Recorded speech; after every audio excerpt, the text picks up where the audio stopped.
Hello everyone, हमारे channel only for professionals में आप सबका फिर से स्वागत है। आज हम आपके लिए एक बड़ा ही इंटरेस्टिंग और इम्पॉर्टेंट टॉपिक लेके आए हैं जो एग्जाम में एटलीस्ट 4 to 6 मार्क्स का कवरेज रखता है और प्रैक्टिकल लाइफ में भी इसकी इम्पोर्टेंस बहुत है, जिसका नाम है eligibility, qualifications and disqualifications of an auditor. जी हाँ माय फ्रेंड्स, हम section 141 of the companies act 2013 की बात करने वाले हैं। सेक्शन 141 के कंप्लीट कॉन्सेप्ट को मैंने दो पार्ट्स में डिवाइड किया है, पार्ट 1 एंड पार्ट 2। पार्ट 1 में मैं आपको बताते हुए चलूंगा कि सेक्शन 141 सबसेक्शन 1 से लेके सेक्शन 141 सबसेक्शन 3 क्लॉज डी तक के प्रोविजंस में क्या क्या बता रखा है, और पार्ट 2 में हम बात करेंगे सेक्शन 141 सबसेक्शन 3 क्लॉज ई से लेके सेक्शन 141 सबसेक्शन 4 तक के प्रोविजंस के बारे में। इस वीडियो में मैंने आपको कंसेप्चुअल स्टडी देने की कोशिश करी है क्वालिफिकेशंस ऑफ ऑडिटर पे, डिसक्वालिफिकेशंस ऑफ ऑडिटर पे। साथ ही साथ मैं आपको हर सेक्शंस के मल्टीपल एग्जांपल्स भी दूंगा और उनको फ्लो चार्ट से एक्सप्लेन भी करके चलूंगा। और एंड में मैंने इस पूरे वीडियो के कॉन्सेप्ट्स को समराइज किया है। सो माय डियर फ्रेंड्स, इस वीडियो को कंप्लीट देखिए सो दैट आपका सेक्शन 141 का कॉन्सेप्ट बिल्कुल ही स्ट्रांग हो जाए और आपको उसको बार बार रिवाइज करने की भी जरूरत ना पड़े। Let's begin. अब हम स्टार्ट करते हैं सबसे पहले eligibility and qualifications of auditor से। हमें जनरली लगता है कि कोई भी पर्सन किसी भी कंपनी के ऑडिट कर सकता है, जबकि ऐसा कहीं पे भी नहीं है। सेक्शन 141 सबसेक्शन 1 ये बोलता है कि कंपनी के ऑडिट सिर्फ वही पर्सन कर सकता है जो बाय क्वालिफिकेशन सीए हो, मतलब चार्टेड अकाउंटेंट होना चाहिए। अब कैसे पता पड़ेगा कि वो पर्सन सीए है और एलिजिबल भी है या फिर नहीं है, उसके लिए हमको ये फ्लो चार्ट समझना पड़ेगा। इस फ्लो चार्ट में मैंने आपको दे रखा है कि अगर सपोज करो कंपनी किसी भी इंडिविजुअल पर्सन को अपॉइंट करना चाहती है तो उसकी एलिजिबिलिटी क्या होगी। वो पर्सन आईसीआई का मेंबर होना चाहिए, प्लस उस पर्सन ने सीओपी होल्ड करती होनी चाहिए, सर्टिफिकेट ऑफ प्रैक्टिस, प्लस वो पर्सन होल टाइम प्रैक्टिस में होना चाहिए इंडिया के अंदर में। मतलब मैंने क्या क्या बोला, मेंबर हो आईसीआई का, प्लस सीओपी होल्ड करे, प्लस होल टाइम प्रैक्टिस करे कहाँ पे, इंडिया में। अगर मान लो वही कंपनी किसी पार्टनरशिप फर्म या एलएलपी को अपॉइंट करना चाहती है एज एन ऑडिटर, तो उनको क्या चेक करना पड़ेगा। सबसे पहले ये चेक करना पड़ेगा कि उस पार्टनरशिप फर्म और एलएलपी में मेजॉरिटी पार्टनर्स सीए है या फिर नहीं है। और सीए भी कौन से वाले, वही जिन्होंने सर्टिफिकेट होल्ड करा हुआ होगा, मेंबर ऑफ आईसीआई होंगे, एज वेल एज जिनकी whole time practice in India में होगी। अगर ऐसी किसी फर्म या एलएलपी में मेजॉरिटी पार्टनर सीए हैं और क्वालिफाइड भी हैं, तो उस केस में कंपनी उस फर्म को भी अपॉइंट कर सकती है एज एन ऑडिटर। अब इस टॉपिक को अगर हम एग्जाम्पल से समझें तो यहाँ पर मैंने आपके लिए दो एग्जाम्पल्स प्रिपेयर किए हैं। चलिए देखते क्या है। सबसे फर्स्ट है आपका मिस्टर ए, एक पर्सन है जो चार्टेड अकाउंटेंट है बाय प्रोफेशन, और वो अपनी होल टाइम प्रैक्टिस कर रहे हैं कहाँ पे, ऑस्ट्रेलिया में। अब क्या मिस्टर ए को कोई भी Indian company suppose XYZ limited as an auditor appoint कर सकती है क्या? जी नहीं कर सकती। रीज़न, पर्सन सीए होना चाहिए, सीओपी होल्ड करता होना चाहिए, प्लस उसकी होल टाइम प्रैक्टिस कहाँ होनी चाहिए, इंडिया में होनी चाहिए। क्या मिस्टर ए की होल टाइम प्रैक्टिस इंडिया में है क्या? जी नहीं, उसकी होल टाइम प्रैक्टिस ऑस्ट्रेलिया में है। तो Indian company XYZ limited mister A को अपना ऑडिटर अपॉइंट नहीं कर सकते।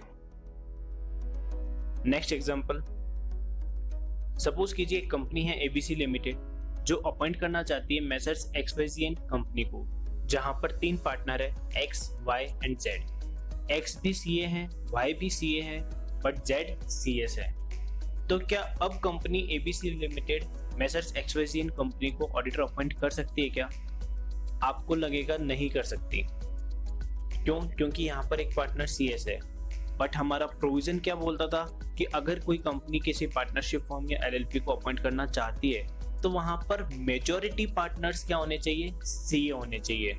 और यहाँ पर मेजॉरिटी पार्टनर सीए हैं, तो यस, आपको ABC limited messrs XYZ company को अपॉइंट कर सकती है।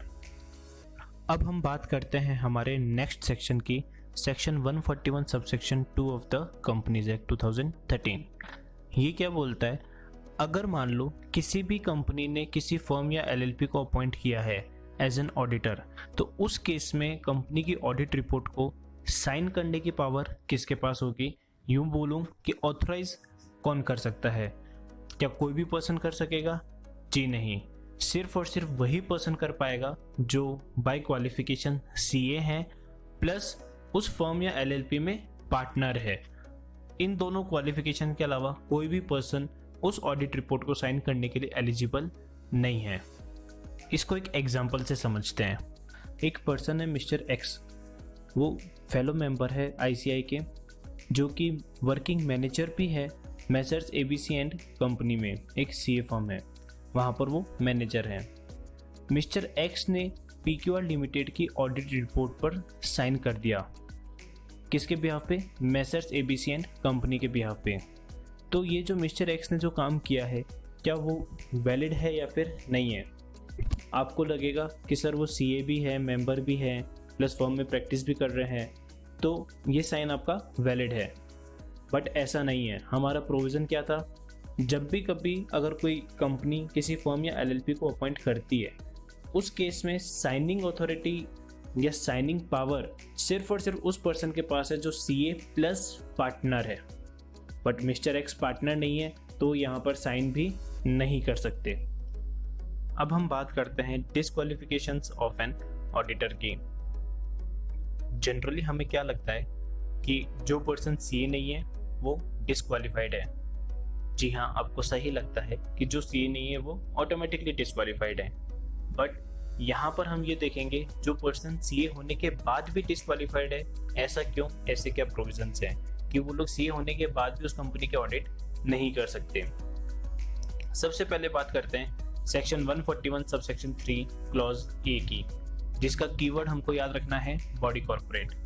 अब ये सेक्शन क्या बोलता है कि कोई भी सीए या ग्रुप ऑफ सीए अगर बॉडी कॉर्पोरेट फॉर्म करते हैं तो वो लोग डिस्क्वालिफाइड हो जाएंगे एज एन ऑडिटर के अपॉइंटमेंट के लिए।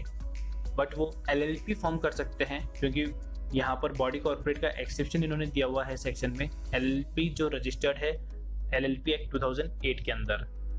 अब ये जानना जरूरी है कि बॉडी कॉर्पोरेट क्या होता है। हमको जनरली बॉडी कॉर्पोरेट का मतलब लगता है कि हम सिर्फ और सिर्फ कंपनीज की बात कर रहे हैं, बट सर ऐसा नहीं है। बॉडी कॉर्पोरेट का मतलब सिर्फ और सिर्फ कंपनीज नहीं होती।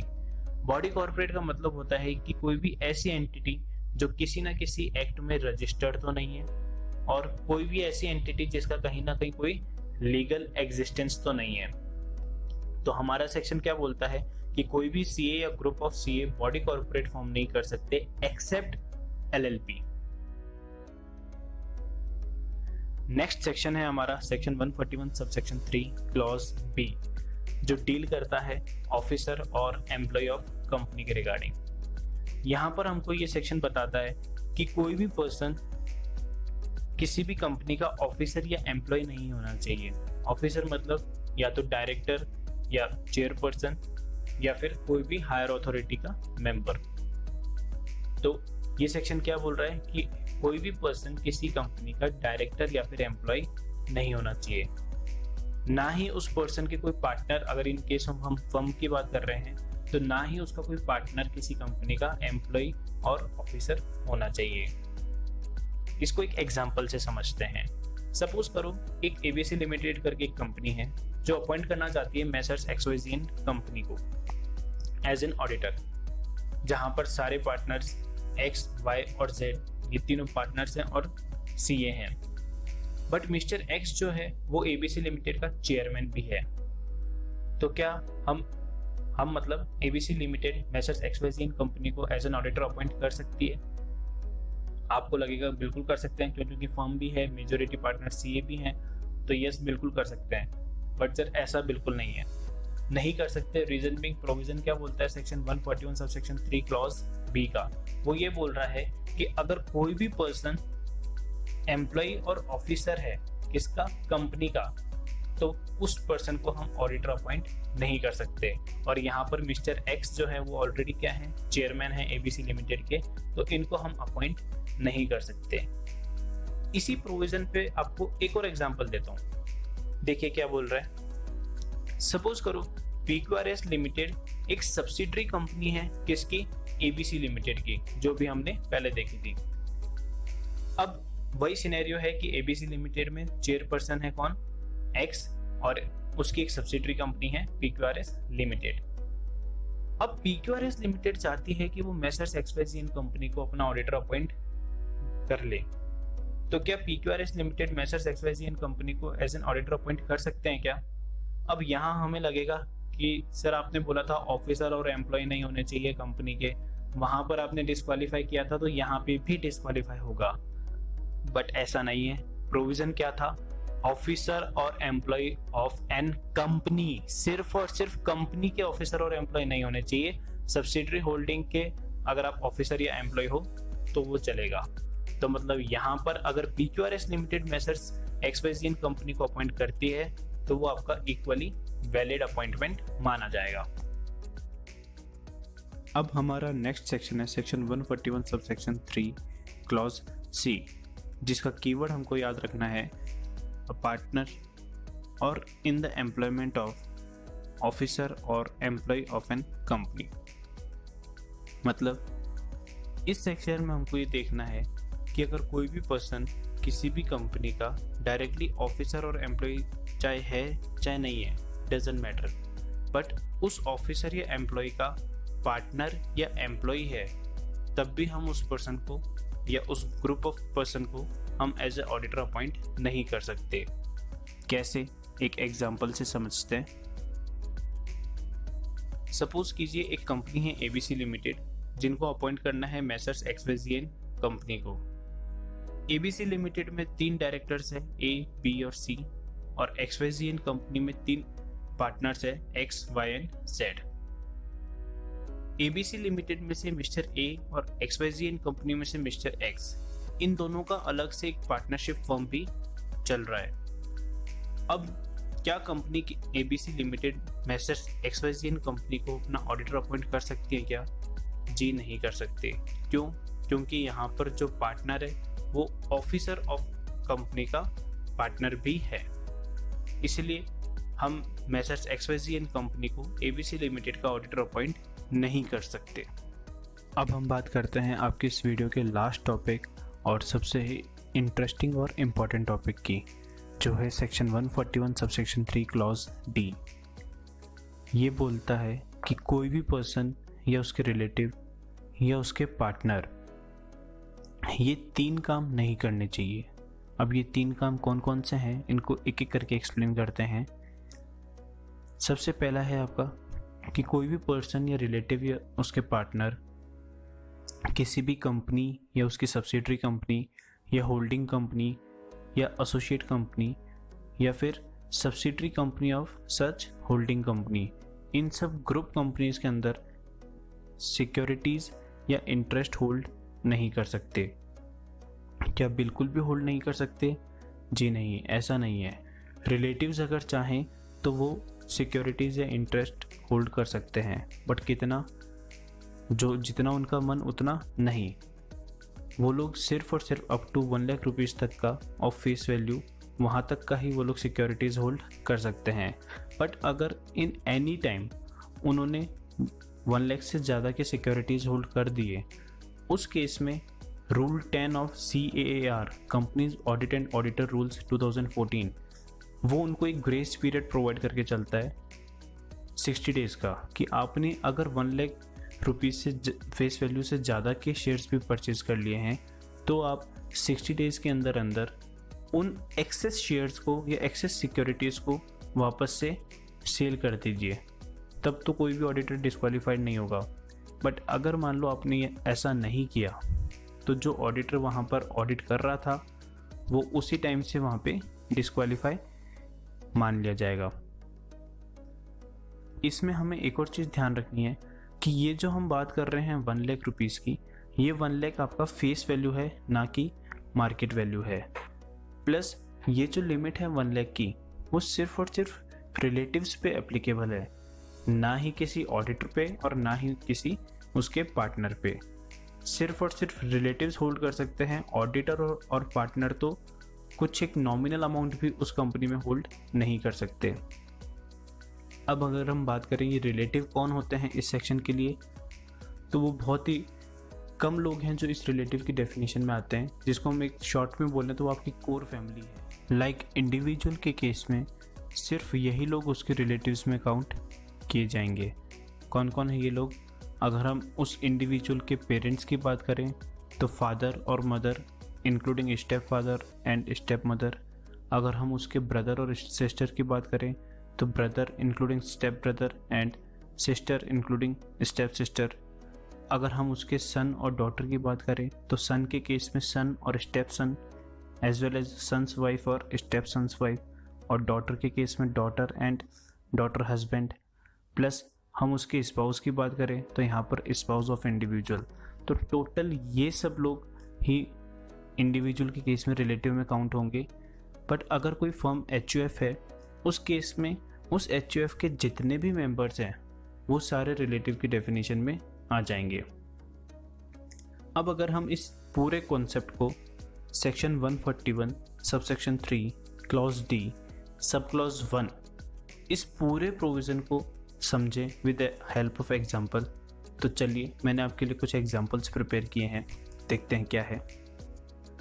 सबसे पहला है, सपोज करो मिस्टर ए एक प्रैक्टिसिंग CA हैं जिन्होंने सिक्योरिटीज़ होल्ड कर रखी है किसी कंपनी में, फॉर एग्जांपल XYZ लिमिटेड में, और 900 रुपीज़ तक के फेस वैल्यू की सिक्योरिटीज़ उन्होंने होल्ड कर रखी है। तो क्या मिस्टर ए क्वालिफाइड है क्या अपॉइंटमेंट के लिए? याद करो रूल क्या था। रूल ये था कि हम 1 लाख तक की फेस वैल्यू तक के शेयर्स होल्ड कर सकते हैं। बट कौन कर सकता है? सिर्फ और सिर्फ रिलेटिव्स, ना कि CA और ना ही उसके पार्टनर्स। यहाँ तो उस CA ने होल्ड कर रखे, तो यहाँ पर mister A XYZ limited company की ऑडिट नहीं कर सकते। एक और एग्जांपल लेते हैं। सपोज करो मिस्टर P है एक प्रैक्टिसिंग CA है, उनका कोई रिलेटिव है मिस्टर Q जिन्होंने सिक्योरिटीज़ होल्ड कर रखे हैं XYZ लिमिटेड में, जिसकी वैल्यू है 90,000 रुपीज़ फेस वैल्यू है। अब क्या हम P को अपॉइंट कर सकते हैं as a auditor of XYZ limited? Rule वापस से वही चीज़ कि क्या ऑडिटर और पार्टनर ने होल्ड किया है? नहीं। क्या उसके रिलेटिव ने होल्ड किया है? हाँ। कितना होल्ड कर सकते हैं relative? Up to 1 lakh of face value of shares. तो यहाँ पर मिस्टर Q ने कितना होल्ड किया है? Up to 1 lakh of face value of shares. तो इस केस के अकॉर्डिंग मिस्टर P का अपॉइंटमेंट टोटली वैलिड है, वो कहीं से भी डिस्क्वालीफाइड नहीं है। बट अगर मान लो ये 1 लाख से ऊपर चला जाता और हम उस 60 डेज से ऊपर चले जाते जो हमारा ग्रेस पीरियड था, तब मिस्टर P का अपॉइंटमेंट क्या हो जाएगा? एज अ डिस्क्वालीफाइड हो जाएगा और आपकी सीट वेकेंट हो जाएगी। इसी सेक्शन का नेक्स्ट सब क्लॉज बोलता है कि कोई भी पर्सन या रिलेटिव या उसके पार्टनर इन्होंने कंपनी में या उसकी सब्सिडरी कंपनी में या होल्डिंग कंपनी में या एसोसिएट कंपनी में या फिर subsidiary of such holding company के अंदर अमाउंट ऑफ ₹5 लाख इससे ज़्यादा इन डेप्थ ना किया हो। इन डेप्थ का मतलब यहाँ पर क्या है? इन डेप्थ से मतलब है आपने इन ग्रुप कंपनीज में किसी से भी लोन तो नहीं ले रखा, या फिर आपने किसी से गुड्स क्रेडिट पे तो नहीं ले रखे एक्सेस 5 लाख रुपीज़, या फिर आपने कंपनी से अपनी ऑडिट फीस तो एडवांस में नहीं ले ली, और अगर ली भी है तो अप टू 5 लाख तक ली है, वहाँ तक ठीक है। बट अगर 5 लाख से ज़्यादा अगर आप ले रहे हो तो उस केस में आप डिस्क्वालीफाई हो जाओगे। और यहाँ पर कोई भी ऐसा रूल नहीं है कि 60 डेज आपको मिलेंगे या फिर सिर्फ और सिर्फ रिलेटिव्स ही एडवांस में ले सकते हैं। यहाँ पर इस सेक्शन के अंदर रूल आपका तीनों के ऊपर एप्लीकेबल है, चाहे इंडिविजुअल हो, चाहे पार्टनर हो, चाहे उसके रिलेटिव हो। कोई भी पर्सन इन ग्रुप कंपनी से इनडेप्टेडनेस 5 लाख रुपीज़ से ज़्यादा नहीं कर सकते। जिस टाइम भी वो करेंगे उस टाइम पे वो डिस्क्वालीफाइड मान लिए जाएंगे। इस सेक्शन का नेक्स्ट सब क्लॉज है, वो डील करता है कि अगर आपने या आपके रिलेटिव ने या आपके पार्टनर ने किसी भी कंपनी या सब्सिडरी कंपनी या होल्डिंग कंपनी या एसोसिएट कंपनी या फिर subsidiary company of such holding company. इन पांचों में से किसी भी कंपनी को आपने गारंटी प्रोवाइड कर दी, एज इन एश्योरेंस प्रोवाइड कर दिया आपने अमाउंट ₹1 लाख से ज़्यादा का, तो उस केस में आप डिस्क्वालीफाई हो जाओगे। चाहे ये अमाउंट की गारंटी एज एन इंडिविजुअल खुद प्रोवाइड करे, या उसका पार्टनर प्रोवाइड करे, या फिर उसके रिलेटिव्स प्रोवाइड करे। जिस कंपनी की या ग्रुप कंपनी की आप ऑडिट करने जा रहे हो, इससे रिलेटेड अगर आपने किसी को भी गारंटी एश्योरेंस प्रोवाइड कर दी ₹1 लाख से ज़्यादा, तो आप एज एन ऑडिटर क्वालिफाई नहीं कर सकते। लास्ट बट नॉट लीस्ट, आप सबका फेवरेट इस वीडियो का समराइज प्रोविज़न। अब क्योंकि हम समरी में बात करेंगे तो मेरी स्पीड थोड़ी सी फास्ट होगी, so my dear friends please summary पे फोकस करें और रिलेट कर पाएँ हमने जितने भी प्रोविज़न पढ़े वो सारे यहाँ पर कैसे कैसे हम लोग उसको याद करते हैं। चलिए शुरू करते हैं हमारा समरी प्रोविजंस। सबसे पहले हमने पढ़ा था सेक्शन 141 सबसेक्शन 1, जिसके अंदर हमने बात करी थी क्वालिफिकेशन ऑफ ऑडिटर की, जहां पर हमने ये बोला था कि कोई भी पर्सन क्वालिफाई हो सकता है अगर वो सीए है, और सीए मतलब member of ICI plus certificate hold करता हो प्लस होल टाइम प्रैक्टिस हो कहाँ पे, इंडिया में। हमने ये भी बोला था कि अगर हम पार्टनरशिप फॉर्म या एलएलपी को हायर करते हैं तो उस केस में सिर्फ और सिर्फ वही फर्म हायर होगी जहां पर मेजोरिटी ऑफ पार्टनर्स सीए होंगे, मेंबर ऑफ आईसीआई होंगे, सर्टिफिकेट होल्ड करते होंगे, प्लस होल टाइम उनकी प्रैक्टिस कहां पर होगी, इंडिया के अंदर होगी। नेक्स्ट सेक्शन हमने पढ़ा था सेक्शन 141 सबसेक्शन 2, जिसके अंदर हमने देखा था कि अगर किसी भी पार्टनरशिप फर्म या एलएलपी को हमने हायर किया है, उस केस में ऑथराइज पर्सन कौन होगा ऑडिट रिपोर्ट को साइन करने के लिए, सिर्फ वो पर्सन जो सीए है प्लस पार्टनर है फर्म और एलएलपी में। नेक्स्ट सेक्शन हमने देखा था सेक्शन 141 सबसेक्शन 3 क्लॉज ए। क्या था उसका कीवर्ड, बॉडी कॉर्पोरेट, मतलब कोई भी कंपनी या कोई भी सीए और group of CA body corporate form नहीं कर सकते एक्सेप्ट एलएलपी। नेक्स्ट सेक्शन हमने देखा था सेक्शन 141 सबसेक्शन 3 क्लॉज बी, जहां पर हमने बात करी थी कोई भी सीए या ग्रुप ऑफ सीए या पार्टनर्स किसी भी कंपनी के ऑफिसर या एम्प्लॉय नहीं हो सकते, जिसको हमने डायरेक्ट रिलेशन का नाम दिया था। नेक्स्ट सेक्शन हमने देखा था सेक्शन 141 सबसेक्शन 3 क्लॉज सी, जहां पर हमने बात करी थी कि कोई भी पर्सन किसी भी कंपनी के पार्टनर या ऑफिसर का एम्प्लॉय या फिर पार्टनर नहीं हो सकता, जिसका हमने कीवर्ड दिया था पार्टनर और in employment of an officer और एम्प्लॉय ऑफ कंपनी, जहां पर हमने इनडायरेक्ट रिलेशन की बात की थी। और लास्ट में हमने पढ़ा था सेक्शन 141 सबसेक्शन 3 क्लॉज डी, जिसके अंदर हमने लिमिट्स की बात करी है। कौन कौन सी लिमिट थी, एक तो होल्डिंग सिक्योरिटी वाली कि आप ₹1 लाख से ज़्यादा की सिक्योरिटीज होल्ड नहीं कर सकते, फेस वैल्यू तक की आपकी 1 लाख की लिमिट होगी, और ये होल्ड भी कौन करेगा, सिर्फ रिलेटिव्स कर सकते हैं। अगर उन्होंने 1 लाख से ज़्यादा कर दिया तो आपको 60 डेज में वापस उसको सोल्ड आउट करना पड़ेगा।